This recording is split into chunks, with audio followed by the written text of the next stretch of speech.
So, does skin color impact my spirituality? As I said, that is a very racist question. The idea is to be always conscious that your physical self is just an outcrop of the land that you walk upon. Your mind is. So the important thing is your body and your mind should not become an impediment.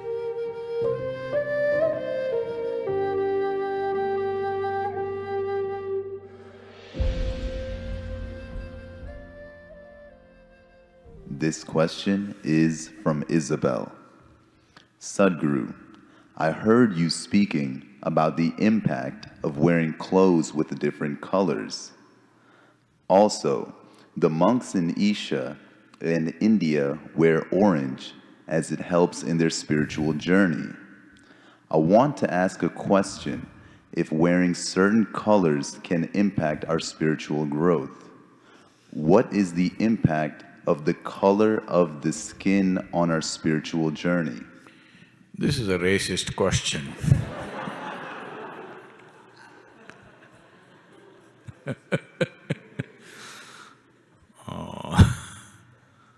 Well, the monks in India don't wear orange clothes, they largely color their clothes with the soil, with red earth, because we want to exist here as understanding always, existentially understanding, experientially understanding that what my body is just an outcrop. So there is a tradition in India of going and meditating near anthills. In this part of the world, I have not seen anthills growing like this. Do you have? I have not seen any in this region. But in southern India, everywhere in the country, generally in the tropical country, the anthills grow like that and people believe, or for a long time believed that this is a snake house. Because snakes go inside in search of some protein, because the termites are super rich in protein. Because this whole thing that they build, they are mixing with their saliva, which is a very high-quality protein, very high-quality protein. They're mixing with the soil and they're building it that it withstands any kinds of monsoon, any kind of weather. Architecturally, it's fantastic.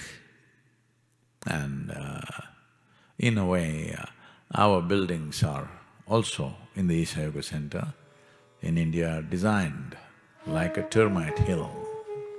I learnt engineering from them because I did go into the termite hills for various reasons myself.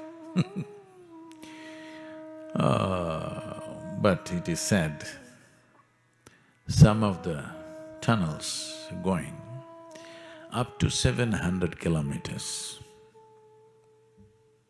a termite can locate water 700 kilometers away and go there, digging up a tunnel.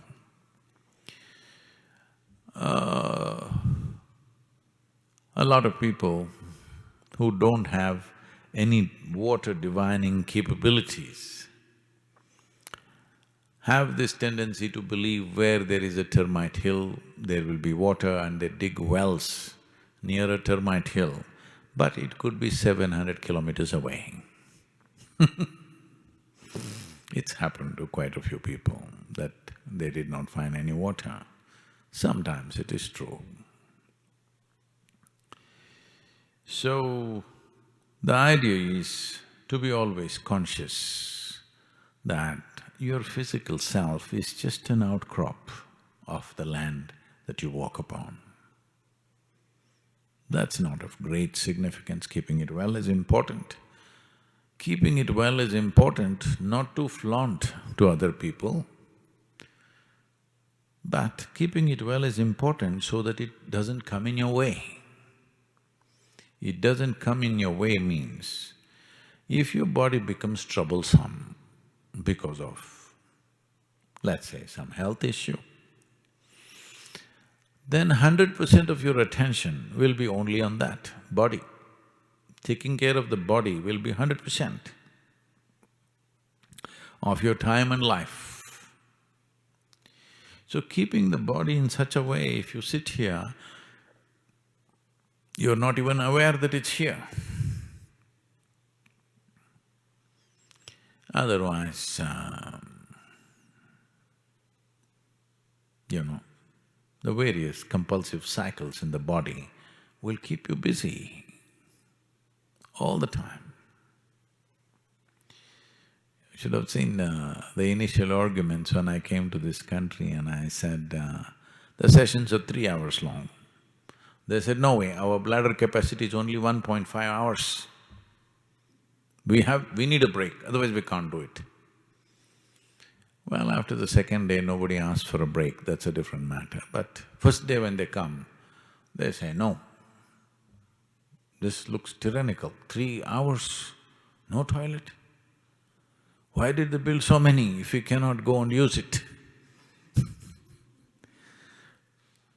Toilets are not built for you to use it by choice. When the body's compulsions demand, we use it. But when the compulsive cycles are too short, then this keeps you busy all the time. Eating, toilet, relieving yourself endlessly, this will keep you busy. But once a certain ailment or pain or something manifests in the body, it will keep you 100% busy. So keeping it well is not about showing it off to somebody, how my body is. Keeping it well is, it's not in your way, it's not an impediment, it's a platform upon which you can stand. The same goes for the mental structure, and mental structures, which I know many people will start an argument on this, but your mental structure and your physical structures are very connected. If you keep your physical structure and the cycles in the body at a certain level of stability, psychological stability is a kind of a consequence.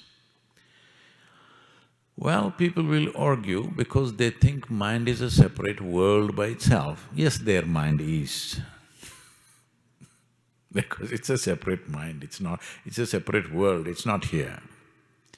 But your brain is also body, isn't it? And today if you have psychological problems, you don't inject something into your head, you put a pill in your stomach and it works.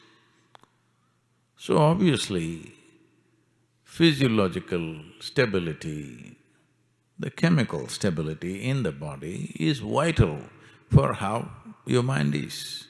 So the important thing is your body and your mind should not become an impediment.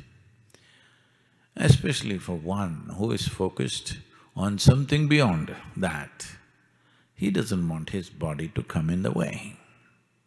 So sannyasis are wearing clothes which are washed in soil because the best way to make the body stable is to be connected to the earth.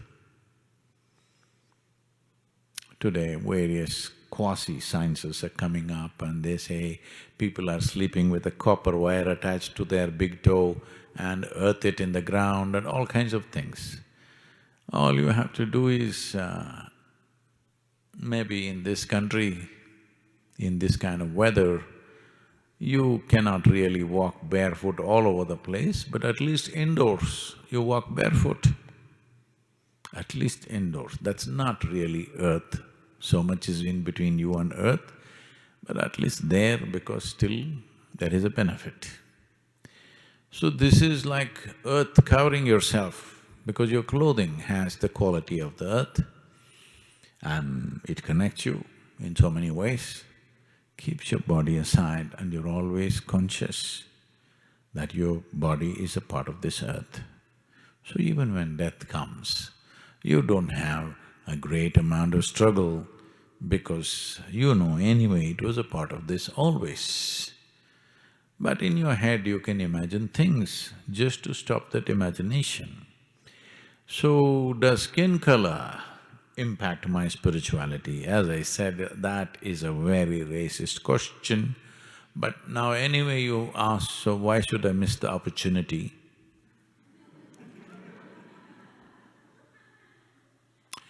This is the best skin color. If you want to be spiritual, you must burn yourself to this, otherwise you're not going to make it.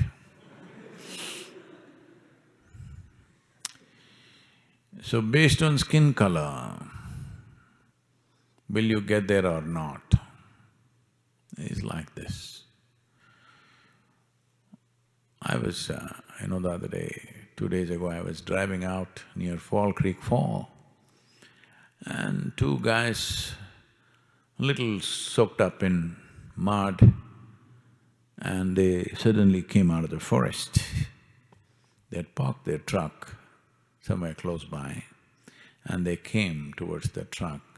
Then I saw they were carrying crossbow, they had arrows and a crossbow.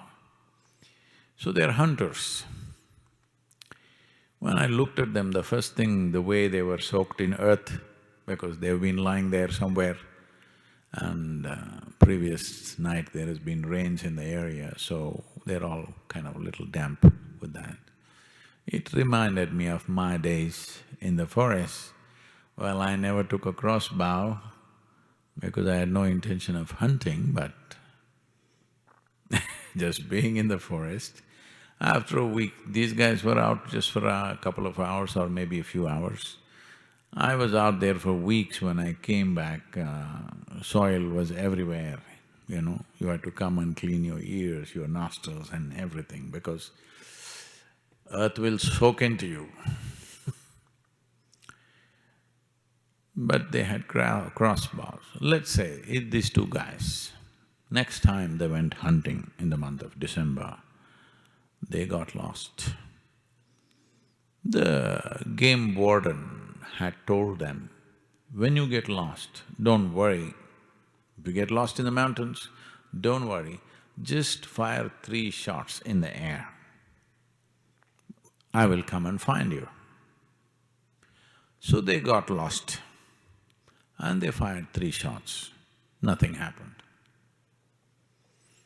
They left another 15 minutes, fired 3 more, nothing happened.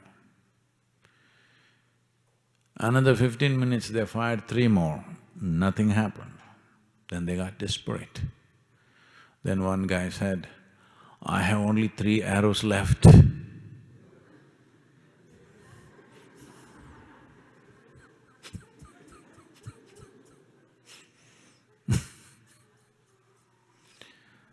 So, if you're looking at your skin color and thinking whether you will get enlightened or not,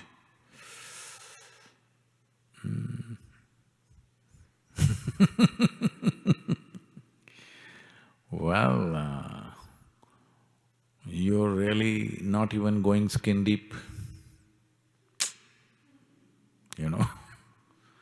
This is the color of the skin is not even skin deep, It's too much surface. Don't stay there. You need to get a little deeper than that.